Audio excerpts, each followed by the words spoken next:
everybody. Welcome to Hidden Gems Podcast. And this is a show where we like to talk about streaming services and talk about some hidden gems that are on that service. And today you'll have to forgive me because I have sick voice because I'm congested and I'm sorry, but I don't have COVID, so no worries. I tested twice. But I'm film critic Rachel Wagner. I'm here to talk about some hidden gems. And Ryan, how are you doing? I'm doing good, Rachel. It's good to see you again. I'm so Yes. sorry that you're a bit under the weather, but like I said, could be worse. And I think we're definitely in the we're now in the time frame of, well, like COVID's the go-to, but now it's not really that anymore. It's like we have to like say it's not, but it's actually old. We have to Yeah, say I mean, sick is sick at a certain point. Like it really doesn't, I don't think matter that much. But yeah, it's a little wicked little infection or whatever that I got. So just trying to drink a lot of water and get better. yeah, that's really all that you can do. Yep, yep. So yes, you just came out for a visit. Luckily, you weren't here for me being sick, so that worked out good. But yeah, it was fun. We got to see a couple shows. We got to swim in the Great Salt Lake. We packed it in pretty good that weekend. Yeah, I had a really fun time, and I wanted to thank you for letting me crash at your place because I really did have a good time there. Doing that swim, that was Yeah, really the thing that I was looking to really just like conquer, and I did. yeah, yeah. It's like nothing else swimming in the Great Salt Lake. Yeah, and I've already got a 5K that I'm going to be signing up for the weekend of the 4th of July, which the 4th of July is on a Monday. That's just weird to me. I don't know about anyone else at home. It just always feels like a perpetual, like, weekend kind of thing, if that makes any sense. Yeah, it does feel like Labor Day or Memorial Day or something like that, even though it's Fourth of July is the name, obviously. But I get what you're saying. Yeah, you always say the 4th of July weekend is like, you just like say, oh, it's the 4th of July. Yeah, And there's like something afterwards, but you can't say that in certain cases. right. So it's awkward when you don't say weekend after it. Yeah, and we got to see. We saw Grease. We saw a West Side Story, and we saw Hunchback of Notre Dame, the Disney adaptation. So yeah, what were your thoughts? I really loved all three of the shows. You know, I haven't really been to local theater in a really long time up to that point, so I really didn't know what I was going into. Uh-huh. And everybody brought it. Like Yeah, I give all the credit in the world to each and every one of those performers because they came in and they rocked the house. yeah, They really brought it, and so I give them yeah. all the credit. Yeah, they were so good, amazing. And we went and saw the Bonneville Salt Flats, which I hadn't done in so long. So that was pretty fun to get to see, and a lot of movies shot there on that Salt Flats. So that Yeah, was that's fun. true. And seeing it, it was like I was on another planet. I was just Yeah, looking out there and I was like, wow, we have a truly great creator to for him to create something like this. yeah, it's true. It's true. Well, it was a fun trip. I enjoyed it. You got to go to the drive-in for the first time. Yeah, I did. We saw Top Gun and seeing that again, even though I knew what was going to happen, it was still a great time. Yeah. I can't get enough of seeing that scene of Maverick and Ice one last time. That was just, it warms my soul. Yeah, it's really, really good. I've seen it 3 times now. Uh, As of Top as Gun of this Maverick. as of this recording, this movie has officially made $1 billion. So Did it really? yeah, say what you want to about Tom Cruise, but that man's a draw. That's for sure. Very good. Very good. Yeah, it's a really good film. I really enjoyed it. Well, I guess we should dive into our assignment of the day. We're talking HBO Max, and this is our 10th episode of Hidden Gems on HBO Max. Can you believe it? No, I can't. I remember when this thing dropped and we made a video a long time ago. Like, you just got rid of Harry Potter and now you're getting rid of your DC stuff. Like, Right, I forgot we did what that video what's of like, going on? where's Wonder Woman going? And now it's like my favorite streaming service that I have. It's like a one-stop shop of uh, whatever you're feeling in the moment. If you want it, HBO Max has probably got it. yeah, it's true. It's a really good one. I mean, they got all those anime, they have the TCMs, they got lots of classics. It's a sleeper, I would say, service. Yeah, I Um, agree 100%. yeah, well, let's dive in. What is your first pick? So my first choice, and I picked a couple of these, like some of my choices, they're not exactly like the best stuff out there. These are just movies that I personally enjoy just because. Uh, One of those choices is Nonstop. This is directed by Wami Colette Sarah, and this is one of those Wami Colette Sarah, Liam Neeson movies that involves Liam Neeson on some kind of vehicle trying to stop a disaster from happening. And in this particular one, he's an air marshal where he has to stop someone from bombing the plane out of the air, and he has to figure out who that is. And it's heavily rumored that it is, in fact, him when it is actually not. Uh, like I said, these movies definitely are not like they definitely feel kind of samey. Is like after this, it was The Commuter, which was kind of along that same vibe. And I get why people wouldn't like them, but these types of Liam Neeson movies are kind of like pizza. Even the bad ones, I still get a kick out of, and I get a kick out of this one. Like I uh, said, Liam Neeson's in here. Julianne Moore is in here, and she's good. I mean, she's Julianne Moore, so of yeah, course. And I just love this.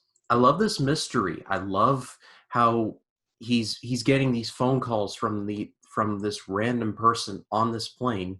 He doesn't know who it is, but he knows, or he or she knows a lot about him, including the fact that he disables the smoke alarm to smoke in the airport bathroom and then reassemble the smoke detector, which is a federal offense. So someone knows that the air marshal's been doing some not so good stuff. But it's a compelling mystery. The final few minutes are really good. I don't know. It's definitely you're definitely seeing with Liam Neeson, especially this year. I haven't seen Memory, but I've heard it's really bad, and Blacklight, the same thing. So they're kind of losing steam, but I don't know. I just enjoy these. yeah, yeah. We all have those movies, those guilty pleasures. I'll be talking about one coming up myself.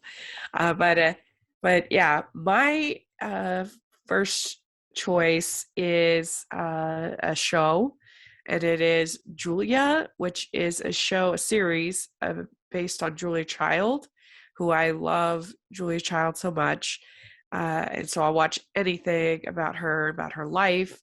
Or her cooking shows, or Julie and Julia. I just love her. I think she was just a great, interesting, unique person. And I love the fact that she started her whole cooking career when she was like 40. She didn't graduate Cordon Bleu till she was 39. And then, so everything that we know about Julia Child was all post 40. And I just think that's really neat, as somebody who's 41 myself. That's inspiring. And this series is pretty basic as far as just going through her life, and it has Sarah Lancashire playing Julia Child, and I think she does a pretty good job in general, but she doesn't really capture the voice very well. So it took me a little bit to get into it, but once I kind of reconciled that, I really enjoyed it. And you have David Hyde Pierce playing Paul Childs, her husband, and he's really good. And then you have BB Newworth, who's a Broadway veteran and was on Frasier or something. She plays her best friend Avis, and yeah, I really enjoyed it. It's a sweet, fun little series. You know, Julia Child seems like the kind of person who, if social media were around back then, she'd have like millions of followers. Like, Oh yeah, no question. crazy. Yeah, Yeah, If I agree. YouTube existed back then, she would have had the silver and the gold play button. Yeah, for real. She would be all over like TikTok and stuff like that. She was fearless. So I really admire her a lot. So if you're a fan, or even if you're not a fan, and you just want a sweet, enjoyable story about a marriage and a life, and then it's a good series. I enjoyed it. What about you? What do you have next? So my next choice is a TV series, and this really does appeal to my childhood. I grew up watching this show. It's the OG Jetsons, the originals. Now, if you any of you have followed me for any length of time, you will know that I am a very big Hanna-Barbera fan. I love pretty much all of their work. And when you think of Hanna-Barbera, your mind probably snaps to either Scooby-Doo or the Flintstones. The Jetsons is kind of like the Flintstones, but in the future instead of the prehistoric past. But I still love the Jetsons. I would watch when it was showing on Boomerang, just like endless marathons of the Jetsons. Even though I saw a lot of the episodes before and probably knew what was going to happen, I would still watch them anyway. I love this animation. I love George and Jane and Elroy, and I love the designs. I love the future cars. I love how a lot of the jokes revolve around how to like my young 2004 brain, I thought that was the coolest thing ever, but they thought it was just completely mundane. Like I remember in one of the first episodes, Jane has to do these finger exercises, and Uh, she has like a personal trainer, or it's like, and we're going to push the button. It's like 1, 2, 1, 2, 1, 2, 1, 2, 1, 2, rest, and she lets out a breath like she just did an Iron Man or something. I'm like, woman, all you have to do is do this. Just like that's what we do, and I'm not even tired. So it's a lot of stuff like that. It's kind of recycled from the Flintstones where they would use like a bird or like the bird's hair to like brush their teeth or do something like that. And the bird would look to the camera and be like, "That's the third time they've done that this week." And so something like that. yeah. But I love it. I love the designs. I love the humor. It really speaks to me. Yeah. I haven't seen that many episodes of the Jetsons. I've seen an episode here or there. I have seen the movie The Jetsons Meet the Flintstones. I don't know if you've ever seen that. That's a pretty good TV movie. It has been a while, but yes, I have seen it. Yeah. So I remember thinking it was fun, charming, but it has been a while. So that's nice to know. The whole series is on HBO Max. From what I know, yes. Yeah, cool. Hanna-Barbera were workhorses. I mean, from the 60s, Yeah, 80s, and 90s. Like, I recommend everyone check out the channel Marvelous Videos. They did they did a series earlier this month where they do like daily uploads, like 2 or 3 times a day. And a couple of their uploads were about awesome Hanna-Barbera shows you've never heard of, like the New Adventures of Popeye or Captain Planet, which I had heard of Captain Planet. I've seen every episode of Captain Planet, but I like Space Ghost, not Coast to Coast. That came later. There was an original Space Ghost, which is awesome. And Johnny Quest, which I've recommended in an HBO Max episode before, and that was really good. So yeah, Hanna-Barbera have just an avalanche of content, yeah. like action cartoons, and not to mention like Yogi Bear, Huckleberry Hound, like Quick Draw McGraw. Yeah, I could go on for days and days and days. Yeah, it's definitely a weakness in my animation fandom knowledge, I have to say, is Hanna-Barbera. I have not seen that much. I've seen things here and there. I've practically seen no Scooby-Doo. It is, I don't know, it's a problem I need to fix somehow. So one of these days, I just need to do like a huge Hanna-Barbera binge fest.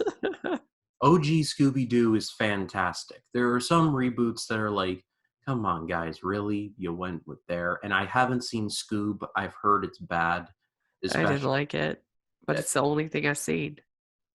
I've heard it's not good because they try to do the whole Hanna-Barbera universe thing, which I would love, but it feels very forced. I'm just gonna have to wait and see on that. Yeah, yeah. Well, my next pick is a little movie, a little rom-com as with a sci-fi element, and it's called Moonshot. It came out this year. It's 2022 release. It stars Lana Connor and Cole Sprouse, and basically they live in this world where the Mars is being colonized, and they want to make it onto Mars, both of them, uh, and they're they're having a hard time figuring out how. And so, when Lana's character, she has a boyfriend who is on Mars, and she gets a ticket. She gets one of the rare tickets, and then Cole Sprouse's character, he tries to get basically like a job working on the spaceship to take them to Mars, but he doesn't get it.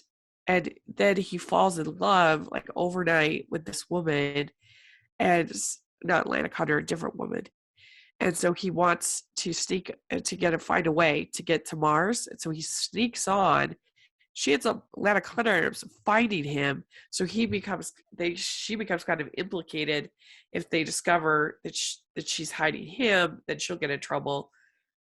Anyway, various conferences, they end up spending a lot of time together, hiding and talking, and things happen. And it was cute. I liked it. I thought it was creative, and I like Lana Connor and Cole Sprouse. They did a good job. So this is not like revolutionary or anything, but I thought it was a cute watch. I enjoyed it. Did they run into Matt Damon while they were there? Yeah, they should have. No, they run into Zach Braff. He's the like head of the Mars stuff. Oh, interesting. So I think it was a cute little romance. So, what do you have next? So my next choice is from 2009, and again, kind of playing into the kind of like dumb movie theme that I'm going with for my first half, is a movie called 12 Rounds. This stars John Cena, and this was before he would become Peacemaker and star in these other things. He was still very much wrestler John Cena. I had just gotten into watching wrestling around this time, so I was pumped beyond belief for this movie. It tells the story of a cop who bungles a case, and the brother of the person that ends up dying comes back and makes him play a game of 12 rounds. It's kind of like Die Hard with a Vengeance, but not as good. But still, I have a lot of fun with this. It's very cheesy. You know exactly what you're getting when you're paying for it. It's kind of like one of those movies where it's like, it's probably best not to ask how the sausage is made, but there's still a lot of good action. John Cena is good for what he is trying to do. Let's just say he gets better in The Suicide Squad and Trainwreck, and among other things. This is definitely before that John Cena, but he's still good. So I give this a modest recommendation. It's dumb, but it's dumb fun, if that makes any sense. Cool. I've never heard of that one, so that's good. Well, my next choice is a movie I know you really don't like, which is fine. Um, but it's not a great movie. I I'm just a sucker for musicals. What can I say? But I got some enjoyment out of it. I didn't hate it like other people did, like you did. Um, we're talking about Dear Evan Hansen is my next choice, and I have never seen the Broadway musical, and I want to see it because I love the songs, and that's my main recommendation for this movie. I love the songs. I think they're so good, and overall, it's like trying to be a hopeful story about finding a reason to live and a reason uh, to um, to work with other people and inspire other people. And he lets a white lie go too far. It is kind of a weird story. I get it, but I just love the songs, so that's why I would recommend it. And I do think the performances are overall really good. I mean, it's a great cast. So I don't think it's Yeah, I think it's flawed, but I didn't think it was one of the worst of the year for me. I I want to be nice, so I won't tear this movie a new one like I did in my review and in my worst of the year list.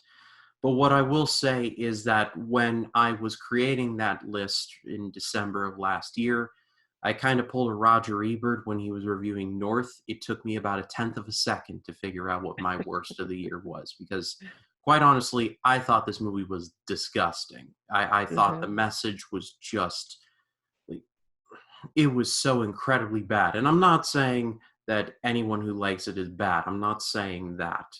It just, for me, I thought it was just like when people say that something is problematic, I think that's way overused nowadays. I think it Yeah. it it just it's not problematic. It's just something that you just don't like. That is definitely a problematic message to have. Like, I'm sure Evan's heart was in the right place, but just because you're lonely doesn't give you the right to intrude into someone else's life, especially when their son dies. It drives me crazy when that whole scene happens where Amy Adams is like, "You knew our son," and it's like, how dumb and grief-stricken can you possibly be for this random person to just like say, "Hey, I knew your son," and in reality, he knew him twice, and both Uh-huh. times he was just a terrible person to him. So again, I don't want to go down the rabbit hole here. All that I will say is that I'm not gonna try and ruin the fun of those who do like it. That's not my intention. I just thought this was crap. It was just Yeah. bad. I understand what they're trying to say, and I see some value in it. I don't, again, this is a flawed film, but I think it's worth watching if only for the songs I think are really great. I love the songs. So Also I don't hate it like you do. before we move on, let's just take one note to say that Ben Platt must be like the worst student ever because the dude's in his 40s and he's still in high school. Like challenging John Travolta and Olivia Newton-John from Grease as the oldest looking high schoolers you'll ever see. Uh-huh. And I love Grease, the movie. I've been back and forth on it in the past, but that has good songs too. But again, Ben Platt looks like a grown man like in this high school. It is just Yeah. no sense. Yeah, I mean that's you see that all the time in high school movies and shows. I mean everybody in 90210 was basically 30 when they did that show. I I was I was willing to forgive that as well. Um I think that there are problems with the story and there are over the top moments, but I like the songs. And I think overall it has a good heart. I can see what it's trying to say, and I like it. So I say it's worth a watch on HBO Max.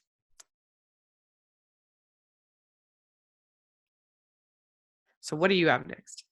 So my next choice is from 1992, and it is one of my favorite biopics. It is called Chaplin. This was directed by Richard Attenborough, and it stars Robert Downey Jr. If you just know Robert Downey Jr. for Iron Man, yes, he is very good as Iron Man, but he had a career long before that. He was actually nominated for an Oscar for this, if my memory serves me right.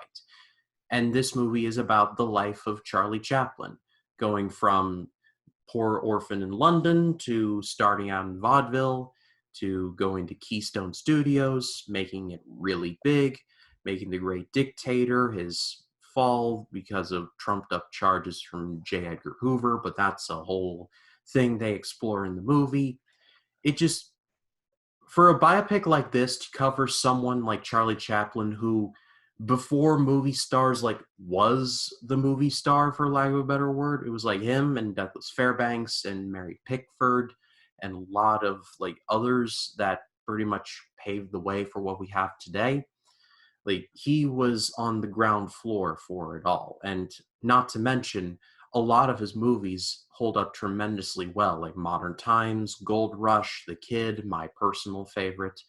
Like, Charlie Chaplin has a solid body of work that still is tremendous to this very day. And so I think for someone who had such an epic life like Charlie Chaplin, they managed to cover it in about as good a fashion as you could ask for. It is long, it is about 2.5 hours long, but with someone like Chaplin, I don't think you can, I think you can justify a length like that because for someone who lived such a fascinating life, I would be more than happy to commit to that. Not to mention, you got Kevin Kline as Douglas Fairbanks, and I think that was a very smart choice. And the movie was directed by Richard Attenborough, who is a legend. Let's just say that. Yeah, I've never seen that one. I've wanted to, but I've never seen it, so it'd be a good one to watch on HBO Max. Cool. All right. Well, my next pick is definitely a borderline hidden gem, but I bet a lot of people don't know that you can watch Free Guy on HBO Max. I bet a lot of people think it's on Disney Plus because it was a Disney released film. Well, no, because it's a Fox film. It's on HBO Max, and so uh, it's really cute. I thought I saw it, I think, twice or three times. I really thought the whole sort of double romance, both and really there's a bromance too. But I love Jodie Comer in the movie, and her relationship with Joe Keery was really good and sweet, and so you got that kind of going along at the same time that you have this character from the video game, the free guy, Ryan Reynolds, and I thought it was funny. I thought it was charming. I just really enjoyed this film. Had heart.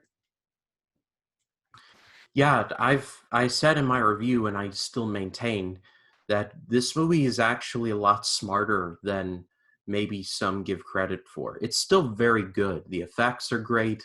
Ryan Reynolds is good. I can't hate anything Taika Waititi is in. He's good as the villain.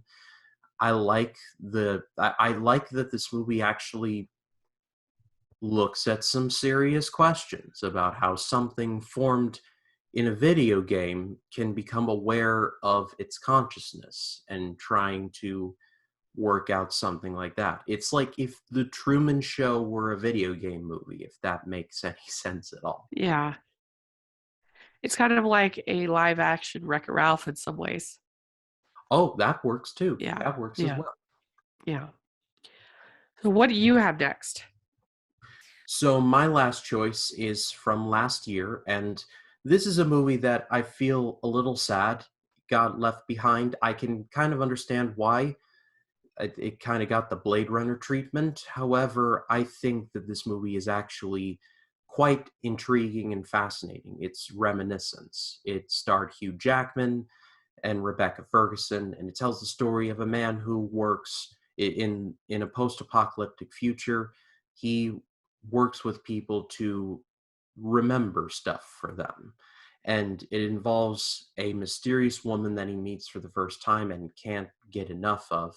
And then she disappears. And it's all about him trying to find her. And though she might not be exactly who she says she is. This movie did not do well. It didn't really help that it was still in a bit of COVID time, so not really a ton of theaters were open to see it. It feel like the movie kind of got dumped, if that makes any sense at all. But I love sci-fi movies like this. That's why I love the OG Blade Runner. I love when it asks questions and it doesn't give you straight answers. It lets you think about certain things. I also love the ambiance of this. I mean, I wouldn't want to live in a place like this where it's literally like oceanfront property for like 90% of the time. But seeing it in pictures, I mean, it's really, really cool. And I like how Hugh Jackman has just a business as usual type of thing. I like his demeanor here. Rebecca Ferguson is good.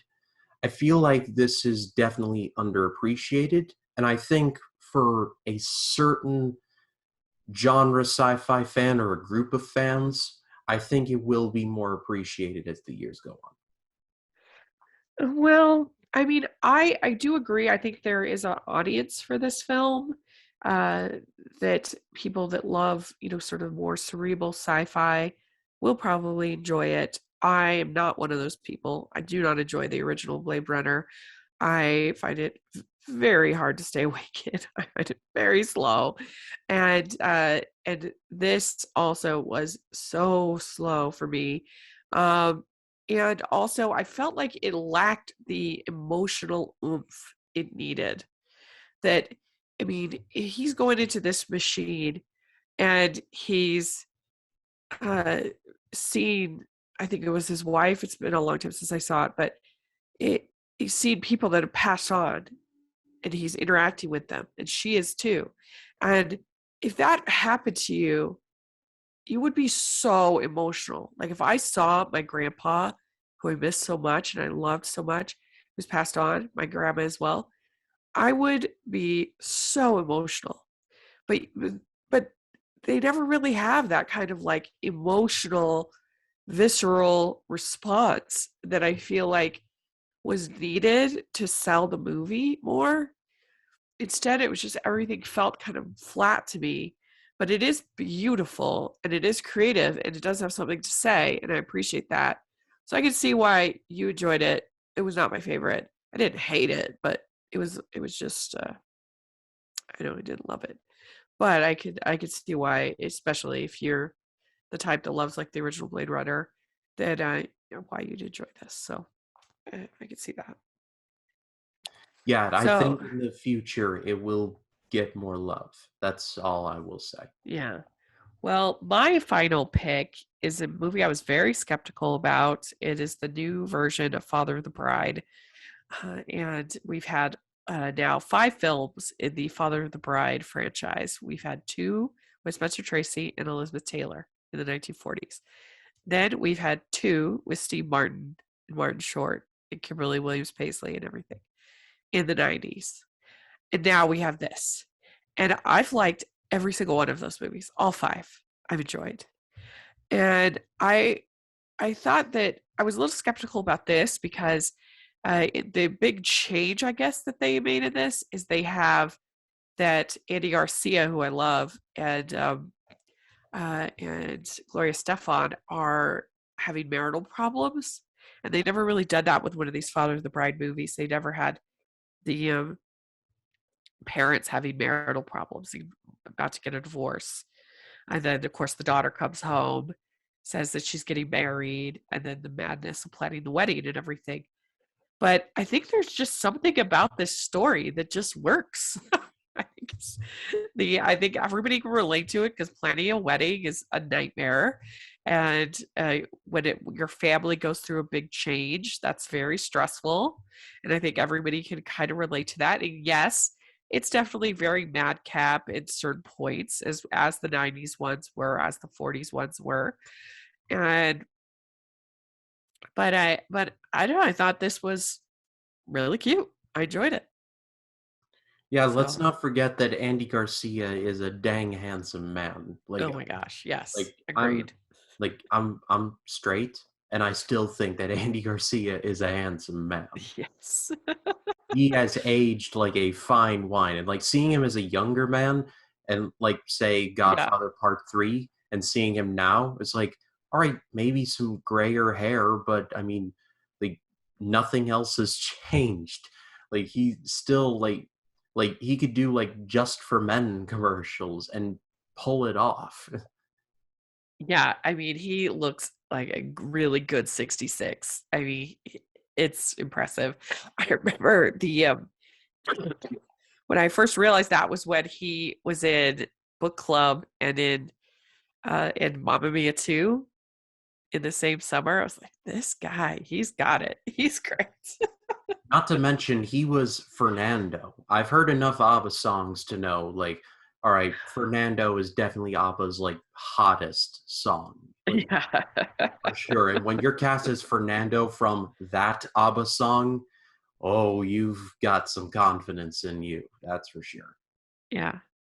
So from somebody that was pretty skeptical, I enjoyed it. And the person who plays the daughter, I'm not sure.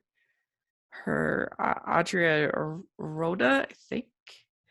Um, and then the other daughter is Isabella Merced from the Dora the Explorer movie. She's good. They're all good. They have nice chemistry. It feels like a family to me, and it's just funny how something so simple as these Father of the Bride movies, how they just work in any iteration 5 times now. And there's not that many franchises that you could think of where they've had 5 movies and they've all been good. Yeah, the Father of the Bride movie is a sleeper hit in terms of quality, huh? Yeah, it really is. So there we go. We did it. We talked HBO Max. So if you're watching, let us know what you think of the things we talked about and what you've been watching on HBO Max. I know they've had a ton of stuff. They've had Euphoria and all kinds of stuff. So if you're into that, tell us. Let's talk about it. I haven't got to watch Hacks yet, season 2, but I want to. I just been behind, but I know that's a really good show as well. So yeah, let us know what you've been watching. And Ryan, how can people find you? They can find me on Facebook, Twitter, Instagram, and Letterboxd at RyanCam20. There's, of course, my YouTube channel, which is just called Ryan Cam. As of this recording, I have crossed 220 subscribers. I'm at actually 221. So thank you all for checking me out. It really means a lot. On Monday, I dropped a Twilight Zone vlog for the Odyssey of Flight 33, one of the better episodes of season 2. And then Life in the Movies dropped. Jacob and I coming back. We're going to be talking about our respective vacations. Going to be wrapping up our season 1 Daredevil coverage by talking about that finale, which I forgot how awesome the ending to that show is, or that season, I should say. But that ending is just fantastic, and so much more after that. And then I will be covering The Black Phone and Elvis. I do plan on seeing both of those. And then on Sunday, I'm going to be continuing my unofficial Pirates of the Caribbean review series. I covered The Curse of the Black Pearl this past Sunday, and so I'm going to be following it up with Dead Man's Chest. So if you all have not checked me out, please do. Oh, that sounds good. I haven't watched those movies since I did my Disney Parks ranking video, but it's an experience. So yes, this week is a little bit lighter because I've been sick, but we have we had Talkie Disney with Josiah, and we had the Grease stage to screen family movie night review on Monday. So hope y'all enjoyed that. And thanks everybody. And please like this video. Please subscribe to the channel. If you're listening on iTunes, please leave your ratings and reviews. We really, really appreciate that. And also check out the Patreon group and merch store. We appreciate that so much. And we'll talk to y'all later. Bye, everyone. Bye.